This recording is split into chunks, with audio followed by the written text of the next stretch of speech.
આકાશવાણી ભુજ સ્થાનિક સમાચાર વિરલ રાણા વાંચે છે.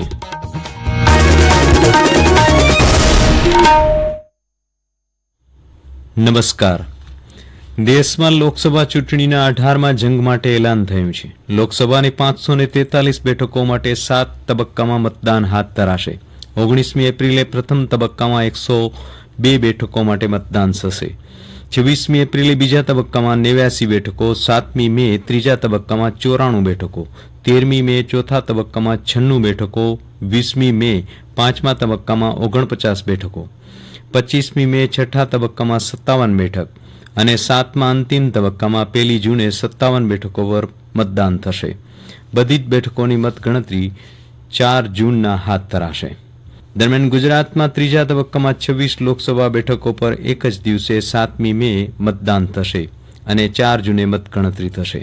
આ સાથે જ ગુજરાતની પોરબંદર, માણાવદર, વિજાપુર, ખંભાત અને વાઘોડિયા વિધાનસભા બેઠકો પર પેટા ચૂંટણી પણ યોજાશે.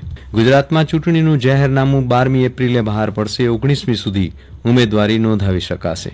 20મીના ચકાસણી અને 22મી એપ્રિલે ઉમેદવારી પત્ર પાછા ખેંચાતા ચિત્ર સ્પષ્ટ થશે.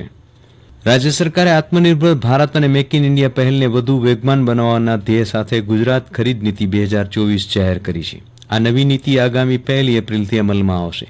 તે રાજ્યના તમામ સરકારી વિભાગો, જિલ્લા કચેરીઓ, સત્તાવાળાઓ, ગ્રાન્ટ એઇડ સંસ્થાઓ, બોર્ડ, નિગમો, સોસાયટીઓ દ્વારા વસ્તુ અને સેવાઓના પ્રોક્યોરમેન્ટને આવરી લેશે. તેમજ સૂક્ષ્મ, કુટીર, નાના સાહસો, ખાસ કરીને એસસી, એસટી અને મહિલા ઉદ્યોગ સાહસિકોની માલિકીની ખરીદીને પ્રોત્સાહિત કરશે. આ નીતિ અંતર્ગત સરકારી માલિકીની સંસ્થા અથવા જાહેર ક્ષેત્રના એકમો પાસેથી 15 લાખ, સરકાર માન્ય સંસ્થાઓ પાસેથી 5 લાખ રૂપિયા તેમજ સ્ટાર્ટઅપ પાસેથી 15 લાખ રૂપિયા સુધી ટેન્ડર વિના ખરીદી કરવાની મર્યાદા નક્કી કરવામાં આવી છે. રાજ્ય સરકારે રાષ્ટ્રીય સ્વાસ્થ્ય મિશન હેઠળ 11 માસના કરાર આધારિત કાર્યરત ટેકનિકલ અને નોન ટેકનિકલ 100 જેટલી કેડરમાં આરોગ્ય કર્મીઓના પગારમાં 25% વધારો કર્યો છે. રાજ્યના અંદાજિત 26,000થી વધુ કર્મચારીઓ આ નિર્ણયનો લાભ મળશે.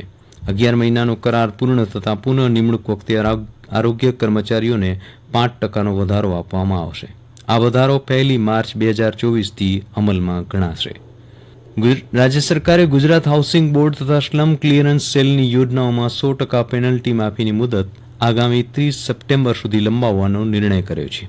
આ નિર્ણયથી આ જૂની યોજનાઓમાં 61,310 જેટલા બાકી રહેતા લાભાર્થીઓના પરિવારજનોને પણ લાભ મળી શકશે. આ ઉપરાંત સમય મર્યાદામાં હપ્તા ન ભરી શકનારા લાભાર્થીઓ માટે પણ વાર્ષિક 8% વ્યાજના દરે પેનલ્ટીની જોગવાઈને લીધે બાકીના વ્યાજમાં પણ ઘટાડો કરવાનો નિર્ણય કરાયો છે. રાષ્ટ્રીય સલામતી અને જાહેર વ્યવસ્થાને ધ્યાને લઈ તેમજ આતંકવાદી દેશદ્રોહી પ્રવૃત્તિને રોકવા કલેક્ટર અમિત અરોરા દ્વારા જાહેરનામું બહાર પડાયું છે. જે અંતર્ગત કચ્છની આંતરરાષ્ટ્રીય દરિયાઈ સીમાએ આવેલ અતિ સંવેદનશીલ એવા 21 ટાપુઓ પર રાષ્ટ્ર વિરોધી અને દાણચોરી જેવી ગેરકાયદેસર અને અસામાજિક પ્રવૃત્તિઓ કરતા વ્યક્તિઓ સહેલાઈથી આ દરિયાઈ ટાપુઓ પર આશ્રય લે છે, જેથી આ ટાપુઓ પર પ્રવેશ કરવા પર પ્રતિબંધ મૂકવામાં આવ્યો છે. રાજ્ય સરકારના જુદા જુદા જાહેરનામાઓથી કચ્છ જિલ્લામાં નેશનલ હાઈવે પર નિયત કરેલ સ્થળોએ જુદા જુદા ટોલ પ્લાઝા ખાતેથી વાહનો પાસેથી નિયત કરેલ ચાર્જ વસૂલ કરવામાં આવે છે. આ અંગે નિયત એજન્સી સાથે કરાર કરી ચાર્જ વસૂલ કરવાનો અધિકાર આપવામાં આવેલ છે. જે માટે મોખા, સામખિયાળી, સુરજબારી, માખેલ અને ધાણેટી ટોલ પ્લાઝા લોકેશન નિયત કરાયા છે. સરકારના જાહેરનામાના ઉલ્લેખ થયા અનુસાર વાહનોને ટોલ ટેક્સ ભરવામાંથી મુક્તિ આપવામાં આવી છે અથવા કન્સેશન આપવાની જોગવાઈ કરવામાં આવી છે. આ જાહેરનામું આગામી તારીખ 12મી મે 2024 સુધી અમલમાં રહેશે. આ હુકમનો ભંગ કે ઉલ્લંઘન કરનાર શિક્ષાને પાત્ર થશે. અને આ સાથે સ્થાનિક સમાચાર પૂરા થયા. નમસ્કાર.